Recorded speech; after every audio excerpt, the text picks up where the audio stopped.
Nellore rural MLA Kotamreddy Sridhar రెడ్డిపై జరిగిన murder plan Telugu రాష్ట్రాల్లో ఎంత సంచలనం రేపిందో ప్రత్యేకంగా చెప్పాల్సిన పని లేదు. ఇప్పుడు అదే అంశంపై టీవీ9 క్రాస్ ఫైర్ వేదికగా కీలక వ్యాఖ్యలు చేశారు కోటమిరెడ్డి. ఈ విషయంలో నిజానిజాలు తేల్చాల్సింది పోలీసులే అన్నారాయన. మీ మీద మర్డర్ అటెంప్ట్ దాకా ఎందుకు వచ్చింది?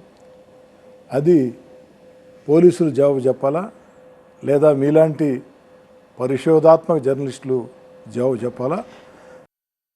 నేను కూడా దాని గురించి శోధిస్తూ ఉన్నా.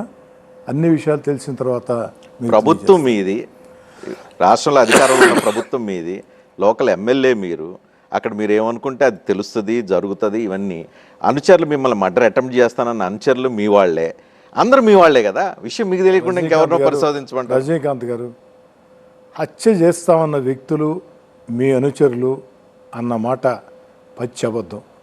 దయచేసి రజనీకాంత్ గారు సీనియర్ జర్నలిస్టు, టీవీ9 అతిపెద్ద రేటింగ్ ఉండే ఛానల్, మీరు కూడా ఆ యొక్క అనుచరులు మీ వాళ్ళు అంటాం సమంజసం కాదు.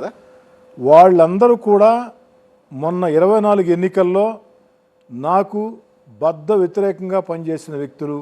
మీకు అంత బద్ధ శత్రువులు ఎవరు? మిమ్మల్ని చంపేస్తే వాళ్ళకి డబ్బు వచ్చే అంత శత్రుత్వం ఉన్న అంత పెద్ద వ్యక్తి, వ్యాపారస్తుడా, రాజకీయ నాయకుడా, ఎవరు వీరు? వ్యాపార పరంగా నాకెవరితో భేదాలు విభేదాలు లేవు. స్థానికంగా అంత బద్ధ శత్రువులు నాకెవరూ లేరు. నాకు అనుమానం, నిర్ధారణ కాదు. ఎందుకంటే విషయం పూర్తిగా తెలియకుండా, ఆధారాలు దొరకకుండా గాలివాటుకు మాట్లాడటం నాకు ఇష్టం లేదు. నాకు అనుమానం ఈ విషయంలో వైఎస్ఆర్ కాంగ్రెస్ పార్టీ రాష్ట్ర నాయకత్వం మీద ఉంది.